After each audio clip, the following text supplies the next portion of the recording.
Moscow is the capital of Russia, and there you'll find countless tourist attractions and shows.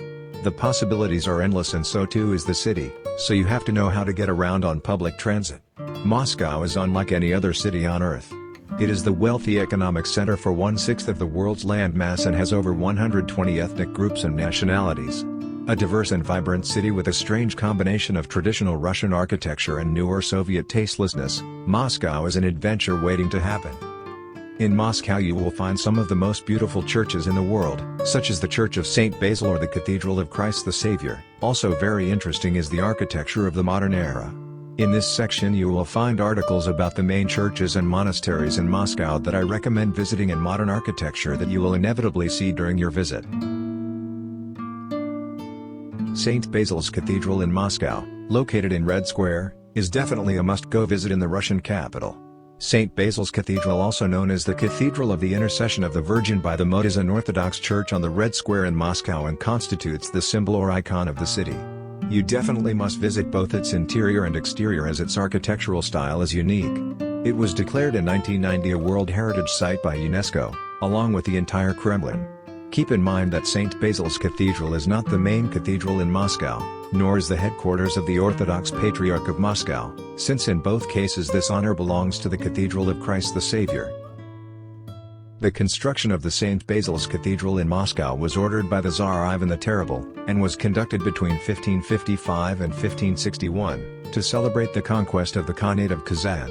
According to legend, the Tsar blinded Postnik Yakovlev, the architect of this cathedral, so he could not build a church that was better than this one, though it is known that this is not true, since Yakovlev also participated in the construction of the Kremlin of Kazan some years after.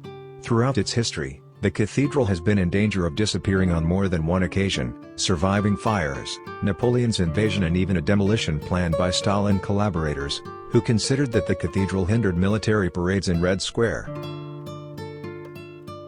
The Cathedral of Christ the Savior. The Cathedral of Christ the Savior of Moscow is the most important cathedral in Moscow, even before the Cathedral of St. Basil, with a unique and bizarre history that dates back to the 19th century and still continues to this day. In addition, it is the highest Orthodox temple in the world. Its official name is Cathedral Temple of the Christ the Savior, the Redeemer, of the Patriarch of Moscow. In fact, it is the seat of the Orthodox Patriarch of Moscow and all the Russians. The highest representative of the Russian Orthodox Church, Cyril I of Moscow, who has been there from February 1, 2009. The location of the temple in Moscow is really centric, near the Kremlin and next to the Moskva River, in a magnificent surrounding. It is a must-visit site if you are in Moscow, both in its exteriors and interiors. Its style is the so-called Neo-Russian, and its Byzantine architecture. It was inspired, saving the distances, in the Hagia Sophia, Church of the Holy Wisdom, located in Istanbul, Turkey, the former Byzantine Empire. The cathedral's history begins in 1812, after the victory of Russian troops over Napoleon's French army. Tsar Alexander I wanted a temple to be erected in Moscow, with the name of Christ the Savior, in honor of those who fought and died in the Patriotic War of 1812, as a tribute and as a gesture of thanks to the sacrifice of the Russian people. It was also erected as a historical monument. For this, the Tsar signed a manifesto expressing his gratitude to divine providence. However, after some historical ups and downs and circumstances inherent in the works and designs, it was not until 1839, already in the time of Tsar Nicholas I, when the first stone was laid. The temple was commissioned to the prestigious and trained architect Konstantin Tun, a native of St. Petersburg, after other projects that didn't materialize. He tried to capture the Russian national tradition in the field of ecclesiastical buildings on a large scale. It was built for almost 44 years, between 1839 and 1883, when it was completed and open to religious worship.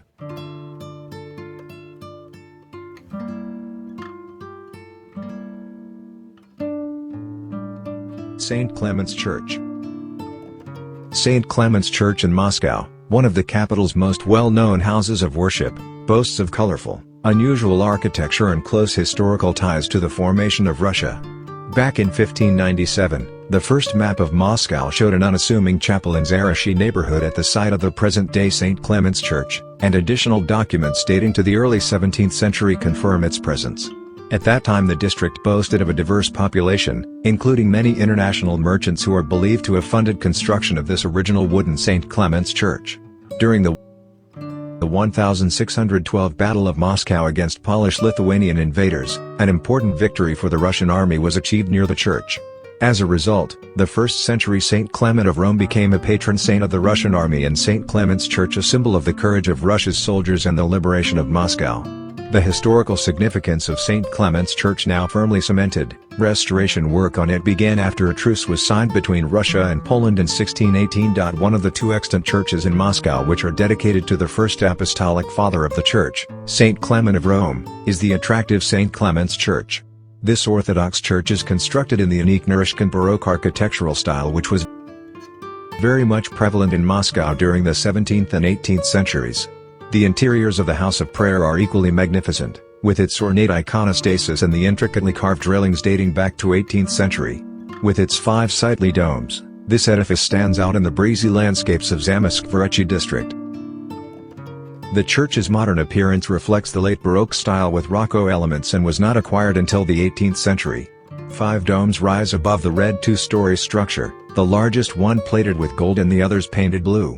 The church is ornately decorated with columns and stucco, as well as carved iron grills on the roof of the second tier. Time and circumstance have taken a toll on St. Clement's Church. The fire of 1812 damaged its exterior and roof. Church utensils were stolen in subsequent looting, although its books and icons were preserved. In Soviet times, most of these icons and holy items were confiscated, services were banned, and the church transferred to Lenin State Library for the storage of archives. Services were not reinstated until 2005, and the cathedral transferred back to the Russian Orthodox Church 3 years later. Although many of Russia's historical churches have been destroyed, St. Clement's Church in Moscow has survived with much of its dazzling original interior intact. Just as it has defied the odds of a turbulent history, its design and decor also defy architectural norms in the region and are sure to impress believers and skeptics alike. The Cathedral of the Annunciation. The Cathedral of the Annunciation is essentially made up of 5 smaller churches interconnected with a gallery. The inner area of the actual church isn't very large. In fact, prayer only takes place in the central part of the cathedral, which is crowned with 5 elegant-looking onion domes. The rest comprises of the gallery that goes around the church, which currently serves as an area for exhibitions. This gallery was glazed in the 16th century, sealing the formerly open-air passages. The ceiling of the galleries with glass is what made it possible for us today to enjoy the extremely well-preserved fretted arcades, another characteristic feature of Moscow architecture. 4 smaller domed structures, one on each corner of the cathedral, are only there for decorative purposes, giving the whole ensemble a lighter, more festive appearance. There is a legend that the appearance of the covered gallery of the cathedral is connected with Tsar Ivan the Terrible reign from 1533 to 1584.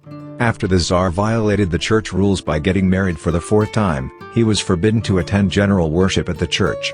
So, he a covered gallery to be built so that he could visit his favorite church.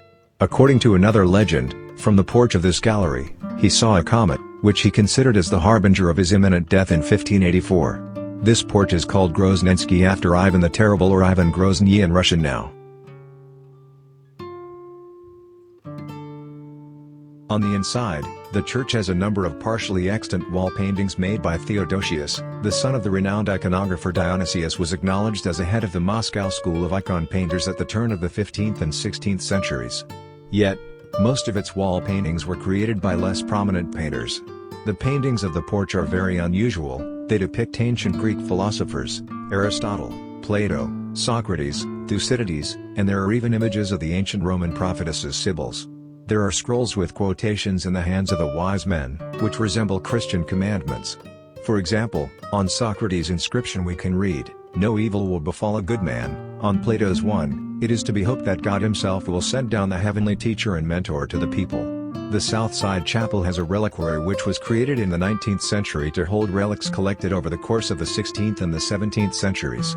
Since 1993, the church has renewed divine services for the patronal feast of the Annunciation, which is performed by the Patriarch of Moscow in all Russia.